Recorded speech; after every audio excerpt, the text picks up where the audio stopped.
Penn State on a 5-0 winning streak, leaving the happy confines of Beaver Stadium, going to the Horseshoe. What's going to happen, Todd? If you're going to dream, you might as well dream big. Penn State goes to the Horseshoe, prohibitive underdogs. We'll tell you what needs to happen for the Nittany Lions to upset the #1 team in the country. Ohio State will be wearing black jerseys with black helmets. This story is about football, not fashion. The Blue-White Tailgate is next.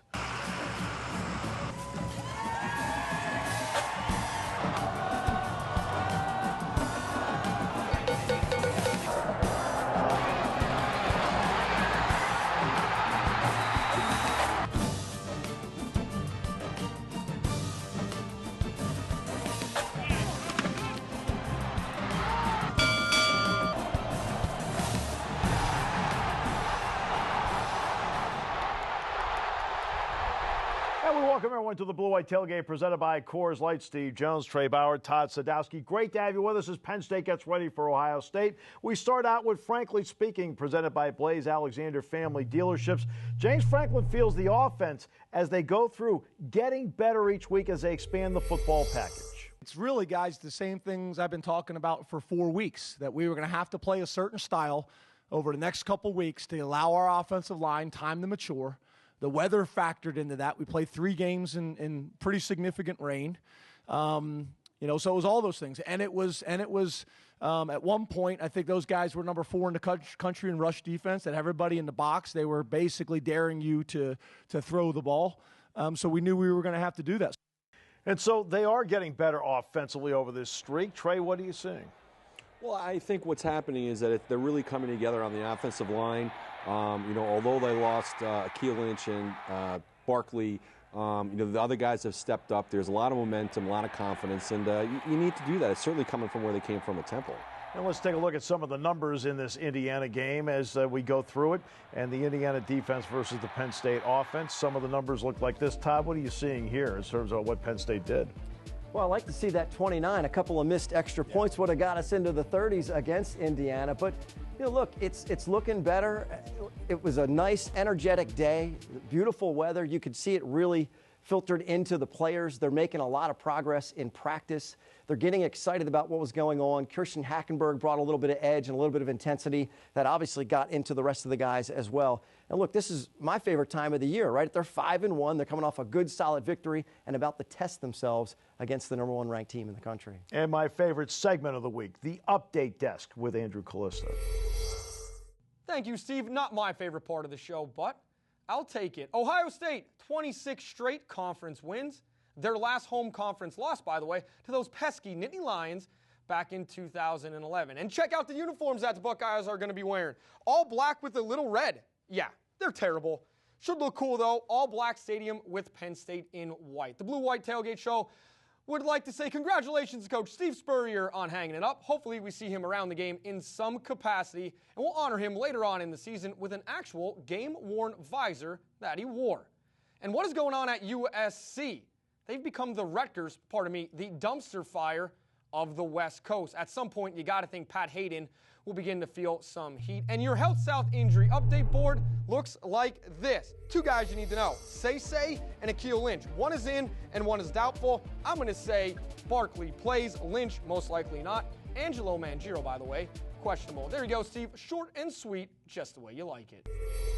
We welcome everyone back. Thanks, Andrew. Appreciate that very much. Let's get to it now. The offensive line, without question, showing improvement, and getting Andrew Nelson back helps. It also helps his psyche as well.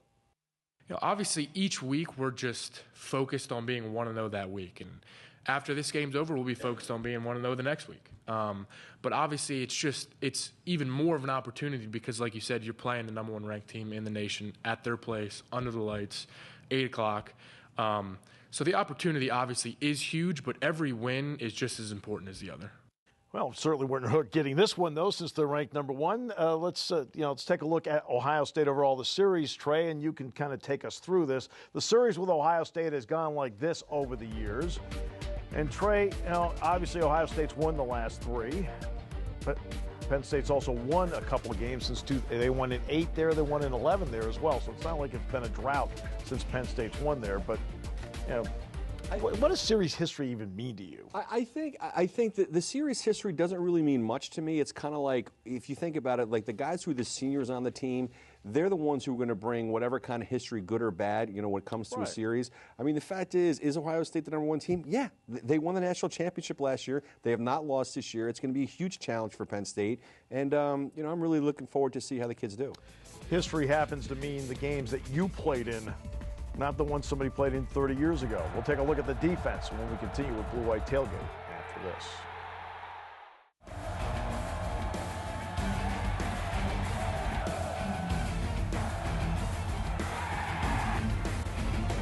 Defense continues to play well for Penn State, ranked across the board in many national categories. I mean, what are you seeing defensively right now, Trey? Well, I mean, I think they're playing with a lot of confidence. I think that, you know, I think Bob Shoop has done a great job of kind of keeping those guys together. I mean, you got to remember, the beginning of the season, they had all those injuries at linebacker. We don't even talk about that anymore. Cabinet's come in and done a great job. Bell's back. I mean, I'm excited for him. It's going to be interesting. Yeah, getting Bell back really has helped because that field linebacker spot's so important, what Bob Shoop wants to do. Carl Nassib is our Family Clothesline Player of the Week. Number 95 had another big week at defensive end for Penn State. What did you see, Todd, as you were watching this game upstairs and then on the field from him? Well, what a shock. Carl Nassib, Player of the Week. Again, this guy is just unblockable right now. 6'7". He's improved himself, strength, speed. He's all over the place. They cannot block the guy up front. And then he gets the hands up. All the guys got the hands up, a lot of tip passes. You know, what you're seeing is a defensive line that's controlling the game and allowing the secondary and the linebackers to grow out on the field. Well, let's see Carl Nassib by the numbers as to what he's done to this point in the season. And Nassib has had just a great year. 10 sacks, tackles for losses, and James Franklin made the point yesterday about the fact he's played fewer plays than Joey Bosa has, even though Bosa sat out the opening game. That's because of, obviously, the rotation they have. It's a different philosophy. You mentioned Carl's had about 280 plays or so. Bosa has played one less game and about 60 or 70 more plays. They're rotating those guys in. They're keeping their guys fresh, and it is certainly getting some results. And you're going to have guys fresh in this game against Ohio State. Trey, the ground game for Ohio State. We know Elliott's the big circle on the board, but it's much more than that. Well, I mean, they've got, you know, they've got a complete package of weapons there. I mean, I think Ezekiel Elliott is one of the best running backs in the country. They've got, I mean, the guy who was a Big Ten Player of the Year is playing like wideout 2 years ago. Yeah. I mean, they've got so much talent. It's kind of like you just have to try to contain them and try to create turnovers, I think. And for linebacker Jason Cabinda, that is mission one. Slow down the Ohio State run. It's to, stop the run. It's always the number one goal. Because when the team's able to establish the run, I think that allows them to be able to take more shots down the field. And with a team like Ohio State, who has the speed that they have, at the receiver position, that's something that they do well. They're able to throw the ball over a lot of guys' heads. And we haven't really seen a team this year who's really tried to, throw the ball over our heads. So it's going to be a unique challenge this week. And that is the big difference, Todd, because this is a vertical passing game at times. And it hasn't been as good as it's been in the past for the Buckeyes, but they do like to go vertical with it. They haven't really taken the top off as much as they would like to.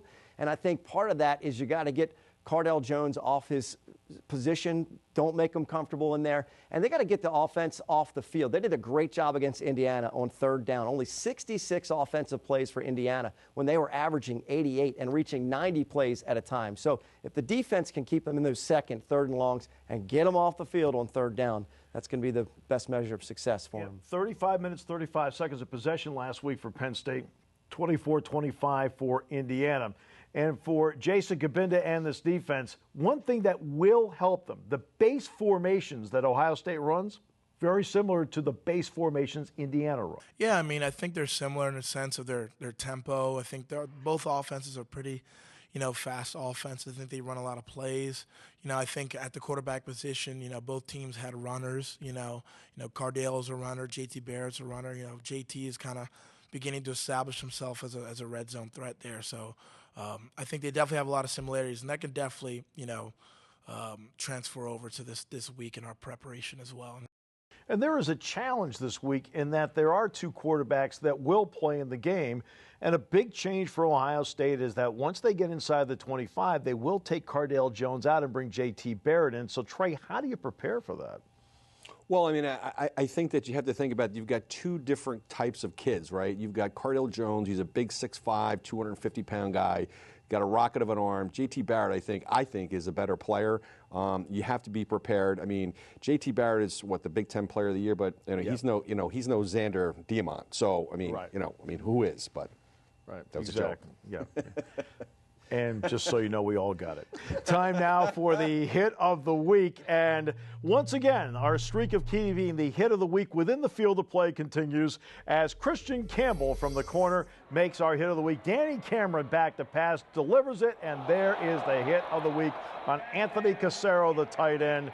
Campbell's a guy the last couple of weeks in that secondary, Todd, stepping it up. He had struggled a little bit early, not so now. Separating the body from the ball, fantastic form right there to get the ball on the ground. And as we mentioned before, the secondary, getting out there on the field, they're getting a lot of playing time. They're rotating a lot of bodies in there so that when they do come up against Ohio State and they do run this gauntlet of the Big Ten schedule, these guys have some game experience. No question about that. Now, we sit here and we've already dissected everything. You're probably thinking we've hit every single thing, including the joke of the week, was really. It wasn't very good, but we got it. We got it.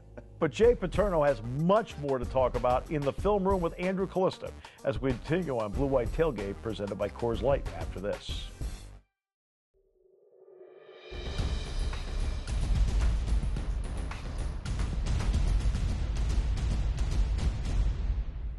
Welcome back to the Blue White Tailgate Show. Time to go inside the film room with Coach Jay Paterno. Coach, looking good, by the way. I like the white collar, but we're not going to talk too much fashion here. We'll leave that for Saturday night with the Buckeyes in all black. But, Coach, #1 team in the country, you're going on the road. I mean, that's pretty much enough said. It's a tough task, to say the least. But let's take a look at the Ohio State defense to start. And what I want to talk about is the expectations for Ohio State coming in were very, very high, obviously being the defending national champions.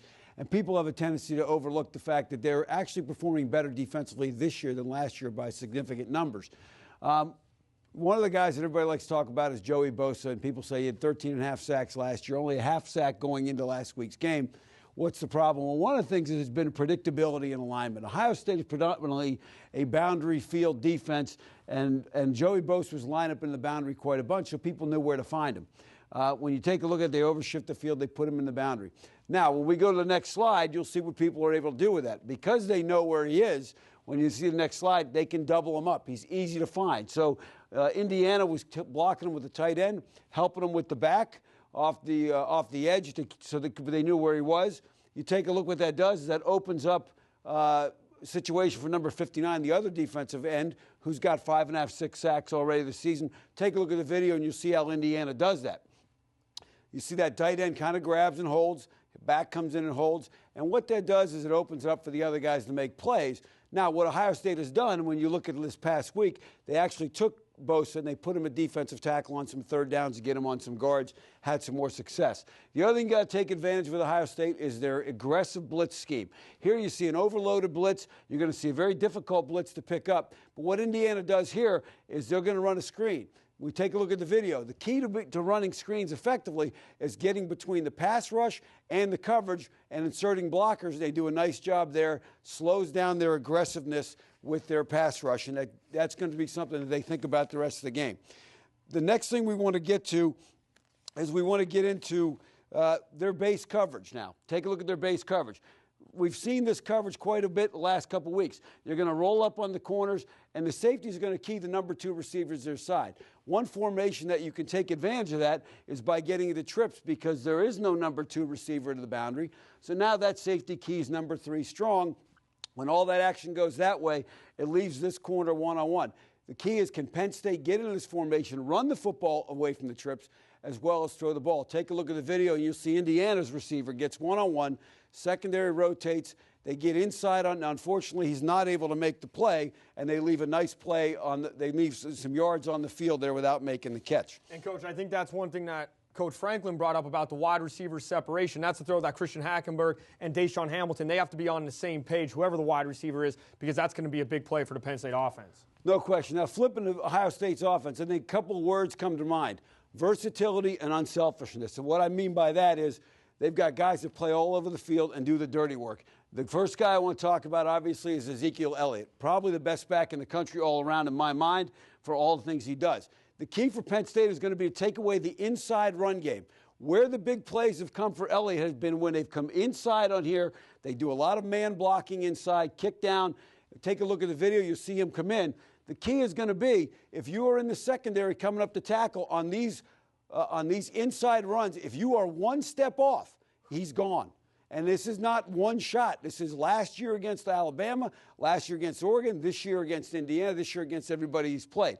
The other thing about Elliott, he's talk about unselfish. Let's take a look at him block. Not only does he run, he blocks too. Take a look at the video here. With the blitz coming off the side from last year, he goes in right there, cuts him, gets up and finishes the block off, allows him to make a play. Coach, you know I'm all about the cut block. I wish the Penn State backs would get a little bit more cut block in their scheme. Akeel Lynch still having nightmares over not cutting Joey Bosa, by the way. Don't worry, that's last year. Okay, now, the other thing you're going to see is talk about versatility. Braxton Miller and Elliott both play wide out. Even though Elliott's a tailback, you're going to see him on this play come in motion. He's going to go out in the flat, and you're going to see Miller run the route. And again, they line him up a lot of different places. Take a look at how this one turns out on the video. Elliott comes in motion, forces Virginia Tech to pay attention to him. You get Braxton Miller downfield, one-on-one with the safety, and a big play happens. Again, those are the kind of things that unselfish players, great route here by Braxton Miller making that play. Now, when you take a look at now, here's another situation. They take Miller from the slot. They motion the backfield. When you go to the video, now you see him line up as a tailback and carry the ball inside. And again, another inside run. Again, he's able to make some things happen. And very, very unselfish. They also line him up at quarterback, and you'll see what happens against Virginia Tech. He takes a direct snap, gets around the edge. A very nifty runner. Here's obviously the spin move heard around the world. Nifty understatement on that run. That was hellacious. But you got three quarterbacks in this offense that are all going to play in this game, various positions, various different ways. And just the last thing we want to talk about as we talk about quarterback is how Cordell Jones has matured. Here you're going to see in the screen, he's going to drop back to pass. Blitz comes off the edge. He steps inside, keeps his eyes downfield. You go to the video, you'll see how he keeps his eyes downfield, looks for the receiver, makes a play rather than just being a running quarterback.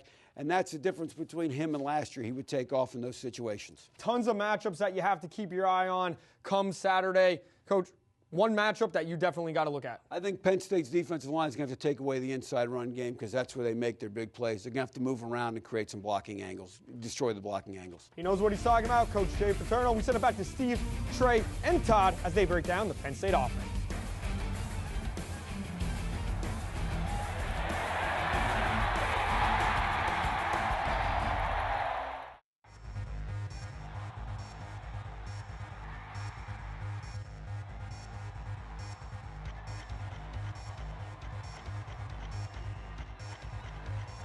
Well, there's the offense, which certainly displayed semblance of balance last week, where they ran the ball. So one thing Trey asked me during the break, yards rushing to passing, Trey, it was actually a good mix. Yeah, I mean, it's kind of one of those things where I was getting a little distracted with what had gone on in the first half, that we were throwing the ball so effectively. We weren't catching all the balls. I mean, it was really upsetting to me.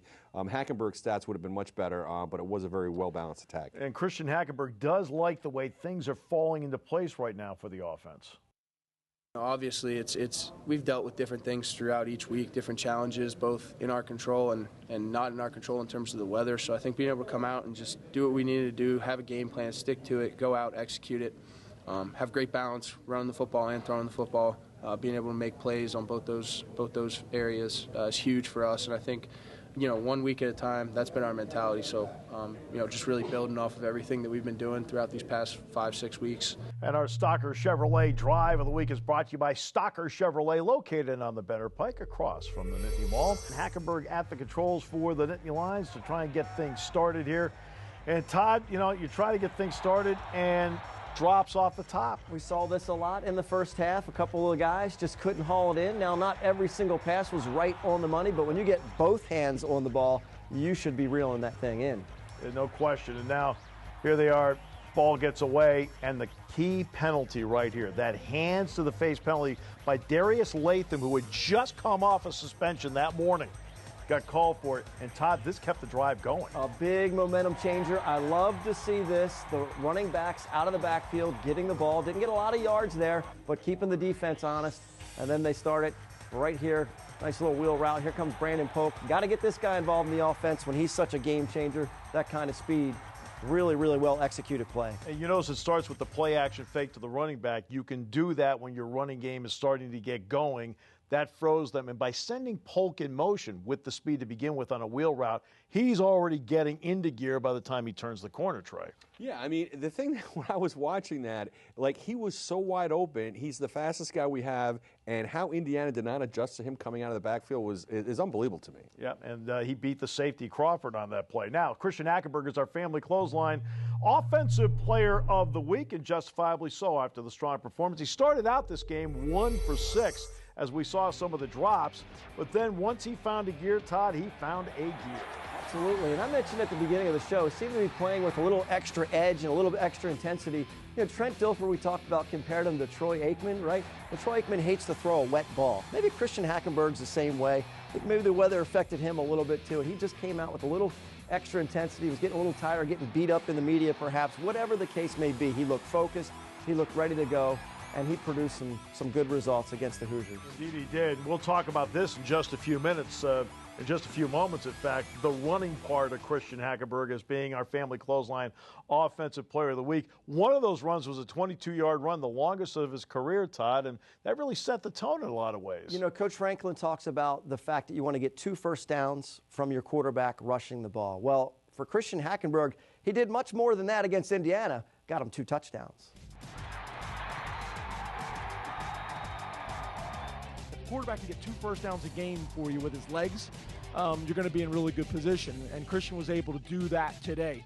You know, I've been saying for a while he has the ability to do that, and it showed up today. He's an athlete. He can do it. You know, he did a really nice job today, you know, getting out when he needed to. I think he ran a 22-yarder. I got back in the huddle. He was breathing hard. I said, what, you didn't get 22 carries? It's just 22 yards. If Christian Hackenberg is holding the ball at the end of a play, the usual result is a sack. Not this time. The junior QB took off on a second quarter drive for a 9-yard gain. 2 plays later, it's Hackenberg again on the move. Fittingly, the drive ends with a 1-yard touchdown run. The final score of the game, same, except this time he goes airborne to break the plane. You know, he did a great job getting the end zone twice. I was a little upset because I felt like, I said to Hack, I was like, man, you stole my run. But, you know, he did a real nice job. What were you thinking when he dove for the second one? I was like, oh my God, what's he doing? And then he scored. I was like, hey, it is what it is. If he has to tuck it under this weekend in Columbus to beat the Buckeyes, he'll do it.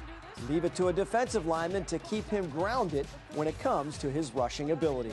Oh, yeah, he's not going to run away from me, though, if I was on the other team. But, he definitely ran a lot today, which, I mean, I like it. Hey, if it's going to work, we might as well keep on doing it.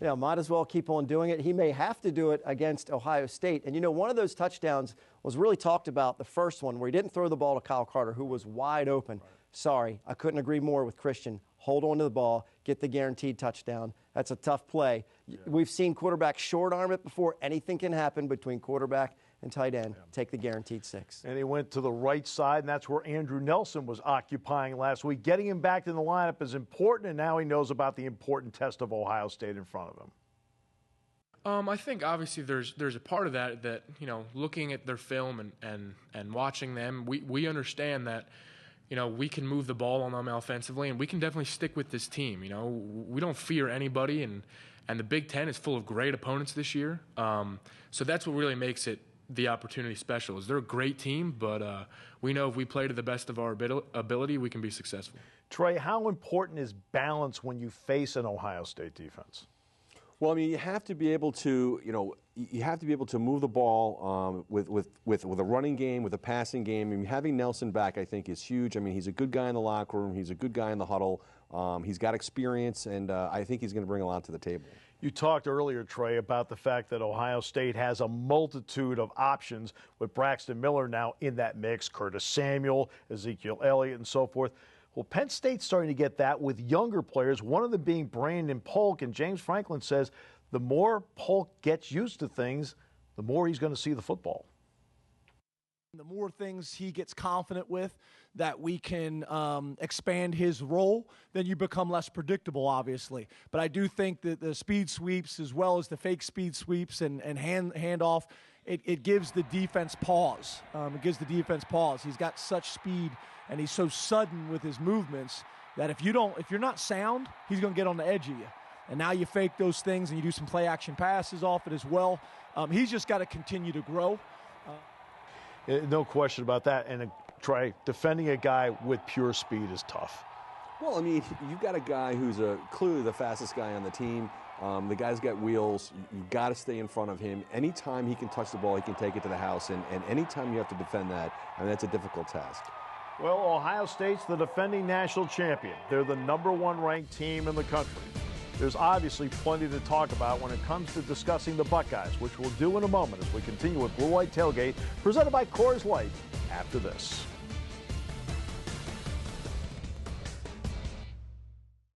(1978), Penn State, Ohio State. Art Schleister's first start at quarterback. Matt Suhey scored touchdown run. Matt Barr kicked field goals. Penn State had 5 Art Schleister interceptions in that game. I was there at that game as a student. Kirk Herbstreit was at that game, watching it as well, back in 1978. 19-0 the final that jump-started Penn State on its way to an undefeated regular season before the loss to Alabama. You can really spin a yarn, can't you? You can spin a tale over there. He just tells me a shot and I make something up. Nobody knows if it's right. It's all up here. He's got it all categorized. Man, it's impressive. It's impressive. Let's see the Trey Bauer file. Okay.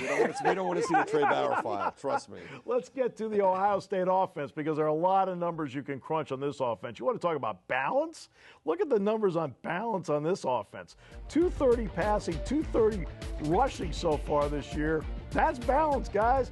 It appears to be highly ranked in the conference. A lot of ones on the side of that right there. It's an embarrassment of riches for Ohio State. 2 years ago, we went to the Horseshoe. They scored 63 points. They had a 2-time Big Ten Offensive Player of the Year, Braxton Miller. He's not even their quarterback anymore. He's at the wide receiver position and, of course, making huge plays there. They've got playmakers everywhere. I look at it this way. The analogy I give is, think of it as a suit of armor. You're just looking for the chinks because every area is covered. Penn State has some areas exposed. They don't have anything exposed. You're just looking for the chinks in the armor. Yeah, when it comes to the quarterbacks, they really had no choice with Braxton Miller. They could not play in the quarterback with the injury that he had. So that was one decision made. But then they had to make a decision between Cardale Jones in the Wisconsin, Alabama, Oregon games, had a great 3-game run. And then J.T. Barrett, as you mentioned earlier, Trey, was the Big Ten Offensive Player of the Year. They chose Jones. You're not sure that's the right choice? I think only Urban Meyer would know that. Obviously, he's the head coach. He knows the locker room. I mean, to me, I think that Barrett is a better player. He's a more complete player. He is a little bit older than Cardale Jones, so he's got, he's trying to play that kind of recruiting thing where he's going to have Jones for one more year, and I think that's what he's doing. Well, they also have, obviously, Braxton Miller, we mentioned earlier. Jason Cabinda says there's a wide range of things that Miller brings to the table. Braxton's a guy who's slippery. I mean, he's very dynamic. I mean, we saw what he was able to do just a couple years ago, kind of tearing it up. Definitely a guy you gotta kind of just track the hip. I mean, he's slippery. It's a guy who pursuit is going to help. Getting 5, 6, 7, all 11 guys to the ball, when he has the ball is going to be huge. And then the other guy mentions J.T. Barrett. Red zone, they've gone to him now. That was an interesting part that they've gone to. And for a coach, that's usually 25 and in. But that brings another dimension to the table you have to think about. It's just typical Urban Meyer, isn't it? I mean, think Tim Tebow back when he was with Florida. He loves to throw these different wrinkles in there, and it just gives defensive coordinators nightmares trying to prepare for all the things that Urban Meyer can throw at you. And J.T. Barrett, look, it's not just rushing the ball inside the 20 to 25. The guy can throw the ball as well. He's very accurate. But you can do all of this when you have Ezekiel Elliott as your running back. Look at the numbers on Ezekiel Elliott, and you know what's outstanding about him? The numbers speak for themselves as a runner. It might be the best tailback in the country, running back in the country, without the football. You watch how he in blitz protection, how he run blocks, and as a receiver. Fournette's outstanding. Without the ball, there may not be a better guy than this. And with the football, how about in big moments? The Big Ten championship game, over 200 yards rushing. The national semifinal, over 200 yards rushing. The national championship, over 200 yards rushing. So you're talking about how good he is without the ball. he's exceptional with the ball. And certainly top 3 in the country with college football running backs. Nick Chubb just got hurt for Georgia. You mentioned Leonard Fournette down at LSU. And then there's Ezekiel Elliott. Yeah, outstanding. Trey, what does that Penn State defensive front, how do they need to play this game in order to have some control over what Ohio State's doing? Well, I think that they need to be aggressive. I think that Shoot needs to go after them. They have to kind of start to play downhill. They can't be catching. They've got to be aggressive. I think if they're kind of wait around for things to happen, it's going to be a long night for the Lions. But, I'm confident Bob's going to go after those guys, and they're going to do a good job, I think. When pressured this year, Jones's numbers dropped down to 50% passing on the year when pressured. Usually he's pretty good against the blitz, but just pure pressure, he has struggled at times. Defensively, I remember Penn State had Connor, Posluszny, and Lee all together. Wow, what a linebacking group. This is a really good linebacking group. McMillan, Perry, and obviously Lee on the outside. What are your thoughts on them? Well, I think that it's difficult for me to say that they're going to be as good as the 3 that we had. Right. The fact is that I think they're more than serviceable. I think they're probably in the top 3 or 4 in the Big Ten. They can't have All-Americans at every single position.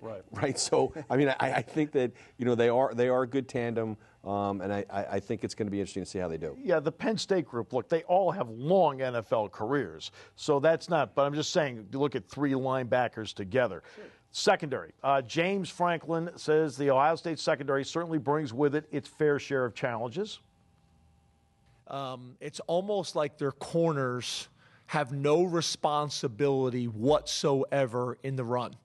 They basically play press man almost all the time, and they lock those guys down, and those guys are cover guys. They're big, long, physical guys who can really run. They do a really good job of eliminating the big plays from that perspective. But that's something that we need to look at and try to take advantage of.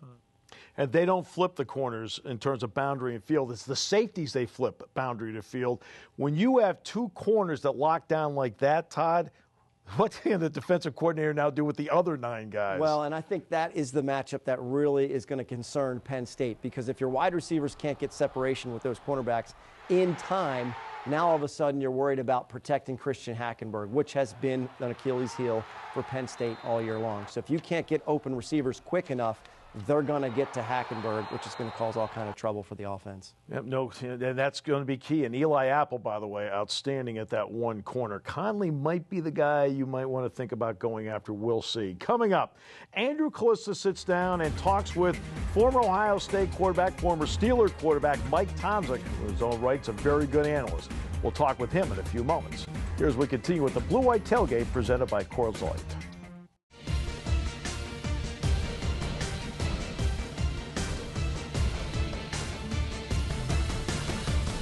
Welcome back to the Blue White Tailgate Show presented by Coors Light. Penn State traveling to Columbus this weekend to take on those #1 ranked Buckeyes. And we welcome to the show Mike Tomczak. Who better to talk about the Buckeyes than a former Buckeye quarterback and Steeler quarterback? Mike, how are you doing? You're welcome. How are you today? Good to hear, Mike, and thanks for asking. I'm doing well, by the way. Mike, wanted to get your thoughts on Ohio State, the #1 ranked team in the country. Some would say, though, they don't deserve the ranking. They're not playing like a #1 ranked team. What are your thoughts? Well, I think they're a #1 ranked team because they've been able to win, their previous 6 ball games. And I think when you look at it, as players, you just have to keep on winning, keep on maturing, and keep on advancing. On the peripheral side of things, throughout the nation, they probably don't look like a #1 team in the country. They probably look like an average football team at times.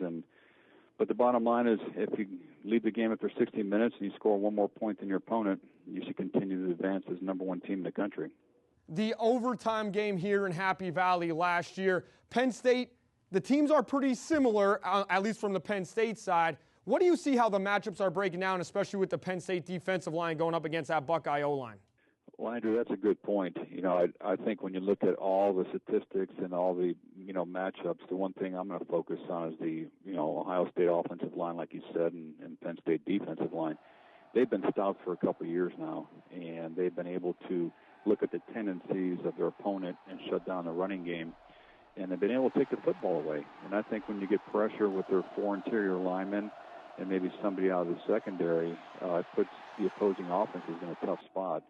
I think advantage defensive line, Penn State, in this particular matchup. I know Ohio State got the experience, but they haven't been playing up to par when it comes to going against very good football teams in the interior defensive line. So I look for Penn State to try to turn the ball over or get off the field on third down. That's the main thing. Get off the field on third down will be a key matchup tonight. Yeah, third down always a key, especially in any big game. Mike, the other question I have is last week Coach Urban Meyer kind of employed a double quarterback system with J.T. Barrett coming in around the red zone area. Your thoughts on that, and do you think Coach Meyer is going to stay with Cardale Jones as the starting quarterback the rest of the year? Yeah, I think he'll stay with Cardale Jones the rest of the year unless injury prevails and has to be sidelined. But, I've been part of a platoon system where, the quarterback takes the team all the way down the field to the 20-yard line, and then, you bring in a quarterback that has a little bit more versatility.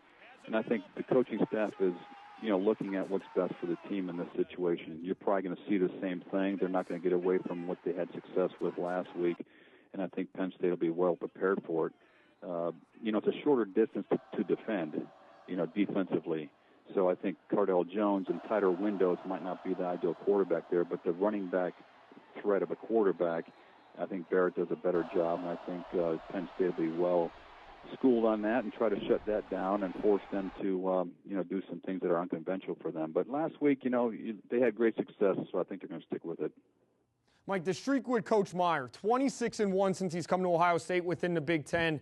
Did you ever think you'd see a streak like that when you were playing with how tough a conference this historically is? Geez, 26-1. That's incredible when you sit back and, think about it.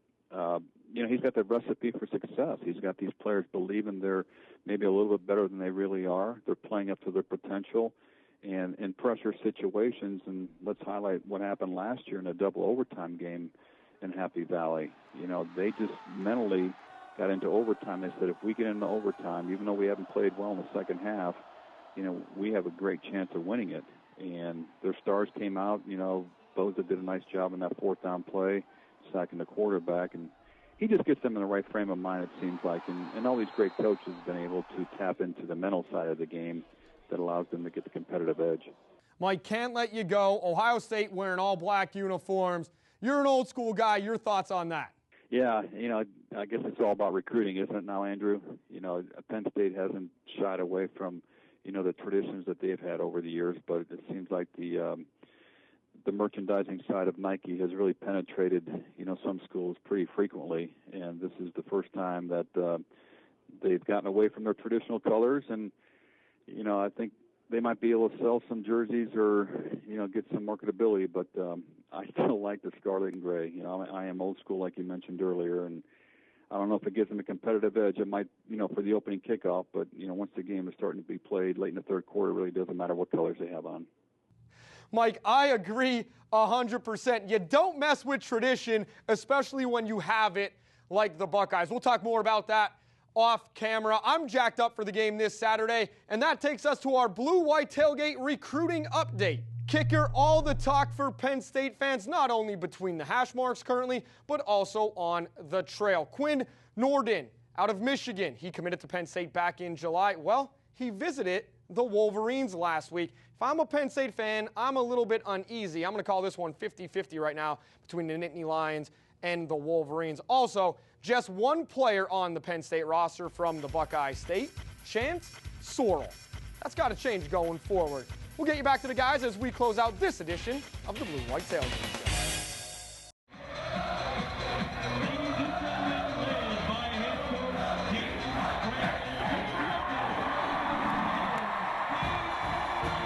We now get to what we affectionately call the G block. G for good, G for great, G for go. The good, the bad, and the ugly. I get to go with the good. The profession of coaching is going to be less without having Steve Spurrier there, in my opinion, because it's a lot of fun listening to press conferences when a guy has no filter. I thought his press conferences were among the good. Well, the bad is USC. USC meaning University of Southern California and the University of South Carolina. They both don't have head coaches. Unfortunately for Steve Sarkisian, hopefully he can get his life back together. South Carolina, they've got an interim head coach. So you're an alum, you're a player, USC. Like, what's going on over there? That's pretty bad. Well, and the ugly is I'm going to go back to the Big 12 defenses. Can anybody stop Baylor? What, they have 40 by the end of the first quarter? I can't wait for the Baylor-TCU game. It's going to be fantastic. But, boy, there's some awful defense being played. Really quality offense, don't get me wrong. Yeah. But, wow. No, it's basketball on grass. Yes. And what bothers me is that, Trey plays some video games, and he doesn't get 40 in the first quarter. Yeah, no. That's just bad. That's AP Top 25, which in the end certainly doesn't mean anything because there'll be a committee that selects this thing. But you see Ohio State, Baylor, TCU, Utah. Clemson's up to 5. Second page, please. Look at that. Boise State 21. Duke is 25. That's why I was like Bud Spurrier. Back when Duke wasn't very good, he got them to go bowl game. You know how good of a coach he had to be back then to do that? Won the ACC championship with him. He sure did. All right, let's get to our pick'em games. Let's start with Northwestern at Iowa in the Big Ten. Bounce back for Northwestern, and Iowa's playing some good defense. And they last week their running game got going. Yeah, I mean, I was really surprised that Northwestern laid an egg the way that they did against Michigan. Is Michigan really that good, or is Northwestern really not that bad? I mean, Iowa's playing well. I like Iowa at home. Florida at LSU. Will Grier is out at quarterback, suspended for the next 366 days. Well, this game just suddenly got very, very interesting in that regard. I mean, Florida is one of the teams, along with Michigan, making a quick ascent up the rankings without their quarterback. And that's a done deal for the rest of the year, by the way. They're appealing, but they're just appealing so that he starts at the beginning of next year. So Grier is gone. I like LSU. Alabama at Texas A&M. Your confidence in Nick Saban grows by the week. I don't like Nick Saban. He's an idiot, but he's a great coach. The 12th man, Texas A&M, tough place to play. Alabama's going to be ready. I think Alabama beats them on the road. Okay, where do we go with this? Okay, Michigan State and Michigan. Todd, that's your baby. Tough act to follow. Always. Calling the head coach an idiot with a couple of national championships. Yeah. But, he's an idiot. 3 straight shutouts for the Wolverines. Can the defense be that good? I mean, these are Brady Hoke's Groceries and Jim Harbaugh and that coaching staff. Wow, they're doing a number. So, but I think Michigan State's going to go in there with Connor Cook. I think they're going to win this game. I think Michigan's run ends this week, but it's going to be a tight one. And now we get to our mystery pick of the week. Our mystery pick of the week involves 2 fine teams, Stony Brook and the alma mater of someone on this set, known as the Harvard of the South, Towson. Ah. Yes. Okay. It is a Trey, big you've mystery. done a lot of research on the Towson Tigers. Well, I'll tell you what. They laid an egg against James Madison last week, giving up 51 points. Ooh. Connor Frazier, he's a dual threat at quarterback. They are going into Stony Brook. It's going to be a difficult venue there. It's homecoming for Stony Brook. I think Stony Brook really takes it to the Tigers. Sorry, Todd. Broke it down. Oh, my But it's goodness. the Harvard of Maryland. Wow. How did you get in? Really. I mean, their mass communications program is just second to none. It's just fantastic stuff. And this segment of the show brought to you by our good friends at Towson University. Go to www.towson.edu. The football program is second to many, though. So. Actually, a couple years ago, they were really good. Yep. Aaron's keys to the game. Trey, you go first. I think the keys to the game is can Penn State try to keep Ohio State and get them into second and longs and third and longs. I mean, I think that's going to be really important. And I think really, really important is going to be red zone defense. Penn State, can they shut down J.T. Barrett? You do this, I think, commercial break by commercial break. Where do you stand on each one? Don't get behind too far in this game. Number 8 turnover margin in the country. They got to come up with some big ones this week at the Horseshoe, and they got to hang all the way through the fourth quarter. Ohio State has put people away in the second half. And that is what a Towson education does. The payoff that we get every single week. Hey, enjoy the game. It's at 8 o'clock. For Todd, Trey, the gang, I'm Steve Jones. Thanks for joining us on the Blue White Tailgate presented by Coors Light.